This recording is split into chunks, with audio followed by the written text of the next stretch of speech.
असेल, सिवरेज असेल, BSNL असेल, ऑप्टिक फायबर असेल, गॅस पाईपलाईन असेल, या सगळ्या गोष्टीचं काम एकत्रित हातात घेतलेलं असल्यामुळे पुढच्या काळात पुन्हा पुन्हा नाशिक खोदा अशा प्रकारची किमान महत्त्वाच्या रस्त्यावर वेळ येणार नाही, अशा प्रकारचा आमचा प्रयत्न आहे। अनेक गोष्टी या ठिकाणी सांगता येतील। पुढच्या काळामध्ये एक ITचा मोठा पार्क देखील या ठिकाणी आपल्याला करायचे आहेत। इलेक्ट्रिक हब आपल्याला तयार करायचा आहे। नाशिकमध्ये वेगवेगळ्या प्रकारे आपल्याला या ठिकाणची गुंतवणूक आणायची आहे। आणि म्हणून बंधू भगिनींनो, खऱ्या अर्थानं आपण जर विचार केला तर या नाशिकच्या संदर्भात काही विवाद देखील या ठिकाणी झाले आहेत। विशेषतः आपण जिथे साधुग्राम करतो त्या साधुग्रामवर झाडं तोडण्याच्या संदर्भातला एक विवाद उभा झाला। पहिल्यांदा तर काही डाव्या विचारसरणीच्या लोकांनी अशा प्रकारच्या अफवा पसरवल्या की कोणीतरी मला विचारलं, का हो म्हणाले तुमच्या नाशिकमध्ये तुमची महानगरपालिका ज्या झाडांखाली सीतामाई बसली होती ते झाडं तोडायला निघाली। अरे मी म्हटलं बाबा कोणी सांगितलं तुला? यामध्ये जे सत्य आहे ते तुमच्यापर्यंत पोहोचलं पाहिजे। ही जी जागा आहे या जागेमध्ये साधुग्राम आपण करतो। 1993 पासून रिझर्वेशन आहे। 3 लाही केलं, 15 लाही केलं, आताही आपण करणार आहोत। बंधू भगिनींनो, खरं म्हणजे 2002 साली माझ्याकडे आता ठराव आहे। 2002 साली महानगरपालिकेने ठराव केला होता ही जागा ॲक्वायर करायचा। किती पैसे लागणार होते माहिती आहे? तेव्हाच्या किमतीप्रमाणे 7 कोटी रुपयात ही 54 एकर सगळी जागा ही ॲक्वायर होणार होती। ठीक आहे, राज्यकर्त्यांना वाटलं नाही, त्यांनी केली नाही। त्यानंतर आपण जर या साधुग्रामच्या जागेचा विचार केला तर आता माझ्याकडे 2 गुगल मॅप आहे। हा गुगल मॅप आहे, हा 2014-15चा गुगल मॅप आहे। इथे कुठे झाडं आपल्याला दिसतात का बघा? कोणीही गुगलवर जाऊन हा मॅप काढू शकतो।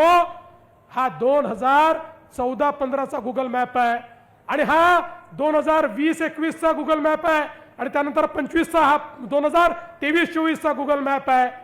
याच्यामध्ये आपल्याला ती सगळी झाडं दिसतात।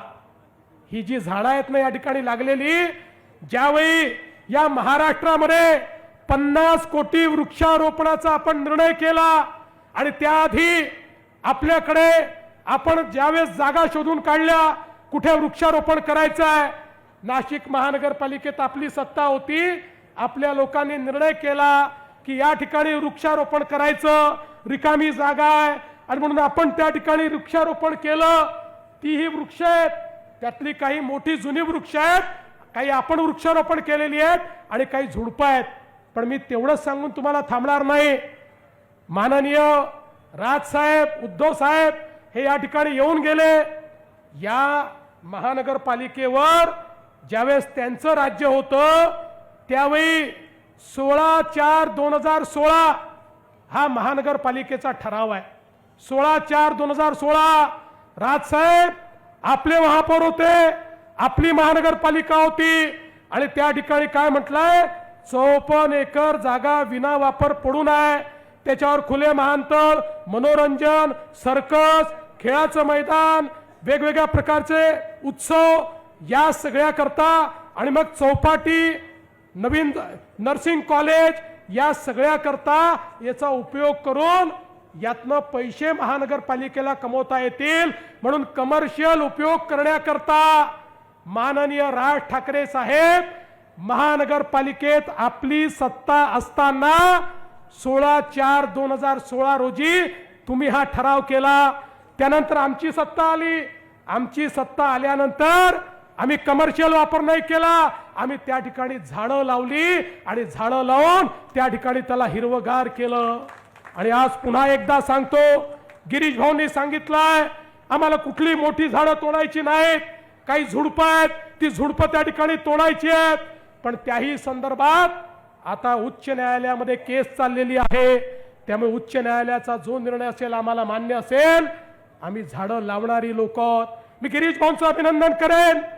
20,000 अशी झाडं गिरीश भाऊंनी आणली की जी 3 वर्षाची 5 वर्षाची झाडं आहेत।